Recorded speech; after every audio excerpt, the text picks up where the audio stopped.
Welcome ஐகே engineering academy. இன்னைக்கு என்ன topic பார்க்க போறோம் அப்படின்னா செமிகண்டக்டர் டயோட்ஸ். ஸோ செமிகண்டக்டர் டயோட்ல நம்ம செமிகண்டக்டர் டயோடு அப்படின்னாலே பிஎன் டயோட் தான், ஓகேவா? ஸோ பிஎன் டயோடு என்ன சிம்பிள் அதுக்கப்புறம் அதோட கன்ஸ்ட்ரக்ஷன் என்ன, அது அமைப்பு எப்படி இருக்கு, நெக்ஸ்ட் அது ஆப்ரேஷன் எப்படி இருக்கு, இதான் நம்ம பார்க்க போறோம். அப்ப ஃபர்ஸ்ட் நமக்கு சிம்பிள் தெரியணும். ஸோ பிஎன் டயோடோட சிம்பிள் பார்த்தோம் அப்படின்னா ரெண்டு டெர்மினல்ஸ் இருக்கும், ஓகேவா? It has two terminals.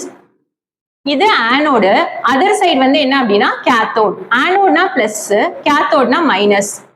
இப்ப டயோட் எப்போதுமே கரண்ட் எப்படி அலோவ் பண்ணும் அப்படின்னா ஒன் டைரக்ஷன்ல தான் அது பர்மிட் பண்ணும். ஸோ இன்னும் நீங்க ரெமெம்பர் பண்ணி வச்சுக்கணும் அப்படின்னா எம்சிக்யூல கேட்கறதுக்கு இது ஒன் வே மாதிரி நம்ம வச்சுக்கலாம். எப்போதுமே ஒன் வேல ஆப்போசிட்ல வர முடியாது. அந்த மாதிரி கரண்ட் எப்போதுமே என்ன ஆகும் அப்படின்னா ஒரு டைரக்ஷன்ல தான் ஃப்ளோ ஆகும் டயோட்ல.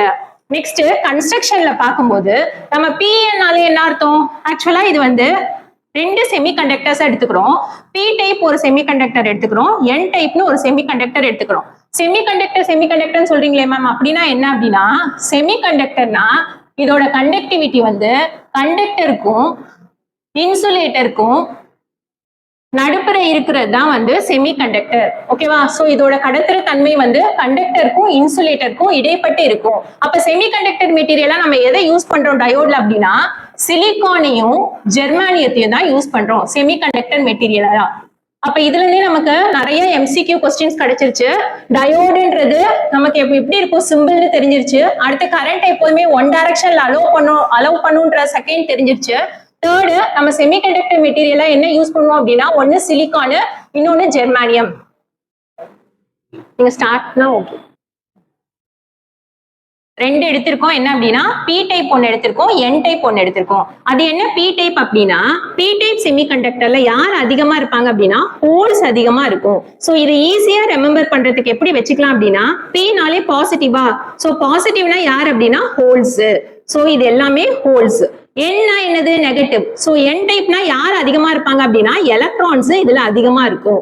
சோ இதை எப்படி சொல்லலாம் டெக்னிக்கலா அப்படின்னா மெஜாரிட்டி கேரியர்ஸ் மைனாரிட்டி கேரியர்ஸ் சொல்லலாம். மெஜாரிட்டினா யார் அதிகமா இருக்காங்க, பி டைப்ல ஹோல்ஸ் அதிகமா இருக்கும், என் டைப்ல யார் மெஜாரிட்டி கேரியர்ஸ்னா எலக்ட்ரான்ஸ்.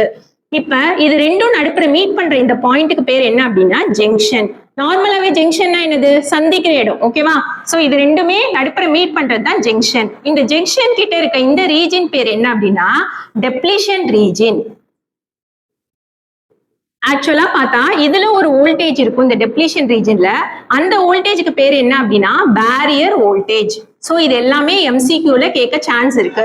என்ன அப்படின்னா பில யாரு மெஜாரிட்டி கேரியர்ஸ்னா யாரு ஹோல்ஸ், அதே என்ல யாரு மெஜாரிட்டி கேரியர்ஸ்னா எலக்ட்ரான்ஸ். அடுத்து நமக்கு ஜங்ஷன் கிட்ட இருக்க அந்த ரீஜன் பேர் என்ன அப்படின்னா டெப்ளீஷன் ரீஜன். அதுல என்ன வோல்டேஜ் இருக்கு அப்படின்னா பேரியர் வோல்டேஜ் இருக்கு. இதுதான் கன்ஸ்ட்ரக்ஷன். இப்ப இந்த பிஎன் டயோடு எப்படி ஆப்ரேட் ஆகுதுன்னு பார்க்கலாமா? சோ இதோட ஆப்ரேஷனை நம்ம எதை வச்சு கிளாசிஃபை பண்றோம் அப்படின்னா பயாசிங் வச்சு சொல்றோம். ஒன்னு ஃபார்வர்ட் பயாசிங், இன்னொன்னு என்ன அப்படின்னா ரிவர்ஸ் பயாசிங். அப்ப இந்த ஃபார்வர்ட்னா என்ன, ரிவர்ஸ்னா என்ன அப்படின்னா ஃபார்வர்ட் பயாசிங்னா நல்லா கவனிச்சுக்கோங்க, பி டைப்புக்கு பிளஸ் கொடுத்து என் டைப்புக்கு மைனஸ் கொடுத்தோம் அப்படின்னா அதுதான் ஃபார்வர்ட் பயாசிங். பிக்கு பிளஸ் கொடுத்து எண்ணுக்கு மைனஸ் கொடுத்தோம் அப்படின்னா அது ஃபார்வர்ட் பயாசிங். சோ அப்படியே சேமா கொடுத்தோம் அப்படின்னா அது ஃபார்வர்ட். இப்ப இந்த பில இருக்க ஹோல்ஸுக்கு ஹோல்ஸ்னாலே ஏற்கனவே என்ன சார்ஜ் சொல்லியிருக்கேன் பிளஸ், நம்ம கொடுக்கறதும் என்ன அப்படின்னா பிளஸ். சோ இதுவும் சேமா இருக்கனால சேமா இருக்கிறது எப்போதுமே என்ன ஆகும் ரிப்பிள் பண்ணி எங்க போகுது இந்த ஹோல்ஸ் எல்லாம் அட்ராக்ட் ஆகி இங்க இருக்க எலக்ட்ரான்ஸ் மைனஸ் நோக்கி இது எல்லாமே போகுது.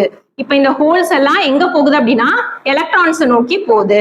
இந்த எலக்ட்ரான்ஸ் நெகட்டிவா இருக்கிறது எங்க போகுது, இந்த பிளஸ் அட்ராக்ட் ஆகி இங்க ஹோல்ஸ் நோக்கி போகுது. ஆனா நடுப்புற யாரு பேரியரா இருக்காங்க, யாரு தடுத்துட்டு இருக்கா, இந்த ஜங்ஷன் தான் நடுப்புற என்ன பண்ணிட்டு இருக்கு அப்படின்னா ஹோல்ஸையும் எலக்ட்ரான்ஸையும் கம்பைன் பண்ண விடாம தடுத்துட்டு இருக்கு. இப்ப நம்ம கொடுக்குற வோல்டேஜ இன்க்ரீஸ் பண்ணிட்டே போலாம். அப்ப இன்க்ரீஸ் பண்ணிட்டே போகும்போது ஒரு பர்டிகுலர் வோல்டேஜ்ல இந்த ஜங்ஷன் என்ன ஆகுது அப்படின்னா பிரஷர் தாங்க முடியாம பிரேக் ஆயிடுது. எந்த வோல்டேஜ்ல ஜங்ஷன் பிரேக் ஆகுதோ அந்த வோல்டேஜுக்கு பேர் என்ன அப்படின்னா கட்-இன் வோல்டேஜ்னு சொல்லலாம். அப்படி இல்லைன்னா பிரேக் ஓவர் வோல்டேஜ்னு சொல்லலாம். சோ இதுவும் ஒரு எம்சிக்யூ. எந்த வோல்டேஜ்ல ஜங்ஷன் பிரேக் ஆகுது ஃபார்வர்ட் பயாஸ்லன்னு கேட்டாங்கன்னா என்ன வோல்டேஜ்? ஒன்னு கட்டின் வோல்டேஜ், இல்லைன்னா என்ன சொல்லலாம் அப்படின்னா பிரேக் ஓவர் வோல்டேஜ்னு சொல்லலாம். இது ஆக்சுவலா எப்படி அஷ்யூம் பண்ணிக்கோங்கன்னா, ஒரு பலூன் இருக்கிற மாதிரி அஷ்யூம் பண்ணிக்கோங்க.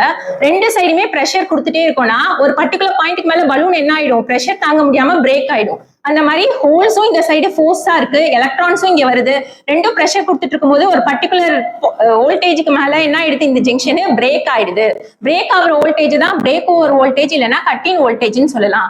ஒரு தடவை ஜங்ஷன் பிரேக் ஆயிடுச்சுன்னா கரண்ட் என்ன ஆயிடும் அப்படின்னா ஃபாஸ்டா இன்க்ரீஸ் ஆக ஆரம்பிச்சிடும். கரண்ட் இன்க்ரீஸ் ஆயிடுச்சுன்னா என்ன அர்த்தம்னு அர்த்தம், நம்மளோட ஃபார்வர்ட் பயாஸ்ல டயோடு ஒர்க் ஆக ஆரம்பிச்சிருச்சு. சோ கரண்ட் உடனே என்ன ஆயிடுச்சு அப்படின்னா இன்க்ரீஸ் ஆயிடுச்சு. அப்ப இந்த கட்டின் வோல்டேஜ் எல்லாத்துக்கும் ஒரே மாதிரி இருக்குமான்னு கேட்டா இல்ல. கட்டின் வோல்டேஜ் சிலிக்கானுக்கு எவ்வளவு அப்படின்னா 0.7 வோல்ட், அதே ஜெர்மானியத்துக்கு எவ்வளவு அப்படின்னா 0.3 வோல்ட். இந்த இடத்துல இந்த எம்சிக்யூவை நம்ம வந்து என்ன பண்ணிக்கலாம்? ரிமெம்பர் பண்ணிக்கலாம். சோ இதெல்லாம் வந்து நமக்கு கேட்கறதுக்கு சான்ஸ் இருக்கு. ஓகேவா? கட்டின் வோல்டேஜ் ஆஃப் சிலிக்கான் எவ்வளவு அப்படின்னா 0.7, ஜெர்மானியம் வந்து 0.3. இப்ப ஃபார்வர்ட் பயாசிங் நமக்கு தெரிஞ்சிருச்சு. இதே மாதிரி இப்ப அடுத்தது ரிவர்ஸ் பயாஸ் பார்த்தலாமா?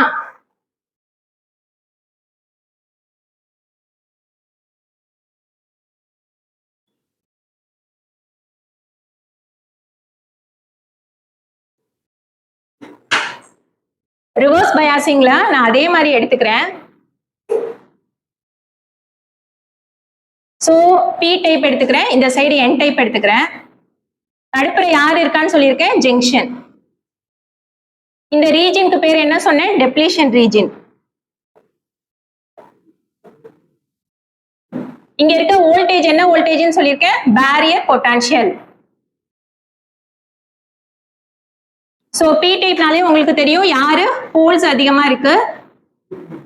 என் டைப்னாலே யார் அதிகமா இருக்கானா எலக்ட்ரான்ஸ் அதிகமா இருக்கு.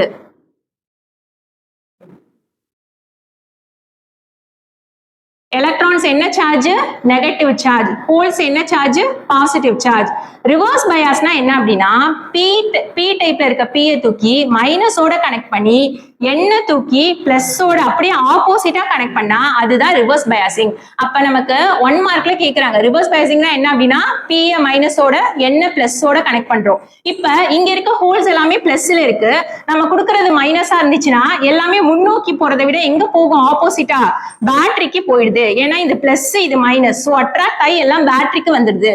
அதே மாதிரி இங்க இருக்க மைனஸ் எல்லாம் அட்ராக்ட் ஆகி எங்க வந்துடுது? பேட்டரிக்கு இங்க பிளஸ் நோக்கி வந்துடுது. இப்ப இந்த டெப்ளீஷனோட ரீஜனோட விட்த் என்ன ஆயிடுது? நார்மலா இருக்க ஃபார்வர்ட் பயாஸை விட ரிவர்ஸ்ல ரொம்ப அதிகமாயிடுது. ஏன்னா இங்க யாருமே போய் ஜங்ஷன் கிட்ட என்ன பண்ணல அப்படின்னா பிரஷர் கொடுக்கல. சோ இந்த விட்த் அதிகமா இருக்கனால அப்ப ஜங்ஷன் என்ன ஆக சான்ஸ் இல்லை இங்க அப்படின்னா பிரேக் ஆக சான்ஸ் இல்ல. சோ ஜங்ஷன் பிரேக் ஆகல அப்படின்னா என்ன ஆகாது? நம்மளோட டயோடு ஆன் கண்டிஷனுக்கு போகாது. அப்ப இந்த இடத்துல இந்த ரிவர்ஸ் பயாசிங்ல டயோடு என்ன ஆகாது அப்படின்னா ஆன் ஆகாது. ஆனா இதுல வந்து ரொம்ப கம்மியா வெரி லோ கரண்ட் இதுல ஃப்ளோ ஆக சான்ஸ் இருக்கு. அந்த கரண்ட் எதனால ஃப்ளோ ஆக சான்ஸ் இருக்கு அப்படின்னா மைனாரிட்டி கேரியர்ஸ்னால ஃப்ளோ ஆக சான்ஸ் இருக்கு. அந்த கரண்ட்டுக்கு பேர் என்ன அப்படின்னா லீக்கேஜ் கரண்ட்னு சொல்லுவோம். சோ என்ன கேட்பாங்க நமக்கு எம்சிக்யூல அப்படின்னா ரிவர்ஸ் பயாஸ்ல டயோட்ல ஒரு கரண்ட் இருக்குல்ல, அந்த கரண்ட் என்ன அப்படின்னா லீக்கேஜ் கரண்ட்னு சொல்லணும். சோ அந்த லீக்கேஜ் கரண்ட் எதனால வருது? நமக்கு மைனாரிட்டி கேரியர்ஸ்னால வருது. அப்ப ரிவர்ஸ் பயாஸ்ல டயோட் என்ன கண்டிஷன்ல தான் நமக்கு இருக்கு? ஆனே ஆகல, சோ ஆஃப் கண்டிஷன்ல தான் இருக்கு. இதுல கரண்ட் ஃப்ளோ வந்து என்னவா இருக்கு? ரொம்ப வெரி லோவா தான் இருக்கு. அப்ப இதுல இருந்து நம்ம ஃபைனலா என்ன கன்க்ளூஷனுக்கு வந்துட்டோம் அப்படின்னா நம்ம டயோடு எப்போதுமே கரண்ட் எப்படி பர்மிட் பண்ணும்? ஒன்லி ஒன் டைரக்ஷன்ல தான் பெர்மிட் பண்ணும். சோ எப்ப வந்து கண்டக்ட் பண்ணும் நம்ம டயோடு? ஃபார்வர்ட் பயாஸ்ல மட்டும்தான் நம்ம டயோடு ஒர்க் ஆகும். ரிவர்ஸ் பயாஸ்ல என்ன ஆகாது? பிஎன் டயோடு ரிவர்ஸ் பயாஸ்ல என்ன ஆகாது அப்படின்னா கண்டக்ட் பண்ணாது கரண்ட். இப்ப ஆபரேஷன் புரிஞ்சிருக்கும். லாஸ்டா என்ன பண்ணலாம் அப்படின்னா அப்ளிகேஷன் பார்த்தலாம். ஓகேவா? சோ இந்த பிஎன் டயோட எங்கெல்லாம் மேம் யூஸ் பண்ணலாம்? கிளிப்பர் சர்க்கியூட்ல யூஸ் பண்ணலாம். கிளிப்பர்னா என்னமா? கொடுக்குற இன்புட்டை நமக்கு ஏத்தாப்புல என்ன ஷேப்ல வேணுமோ அதுக்கு ஏத்தாப்புல கட் பண்ணி கொடுக்கறது தான் கிளிப்பர். ஓகேவா? சோ அதுக்கு நம்ம யூஸ் பண்ணலாம். நெக்ஸ்ட் கிளாம்பருக்கு யூஸ் பண்ணலாம். கிளாம்பர்னா என்ன அப்படின்னா ஷிஃப்டிங், அப்படியே நம்மளோட இன்புட்டே ஷிஃப்ட் ஆகுறது. நெக்ஸ்ட் வேற எங்க யூஸ் பண்ணலாம் அப்படின்னா லாஜிக் கேட்ஸ்ல யூஸ் பண்ணலாம். லாஜிக் கேட்ஸ் தெரியும்லமா, அண்ட், ஆர், நாட், அந்த மாதிரி லாஜிக் கேட்ஸ்ல நம்ம என்ன யூஸ் பண்ணலாம் அப்படின்னா டயோட்ஸை யூஸ் பண்ணலாம். தேங்க்யூ.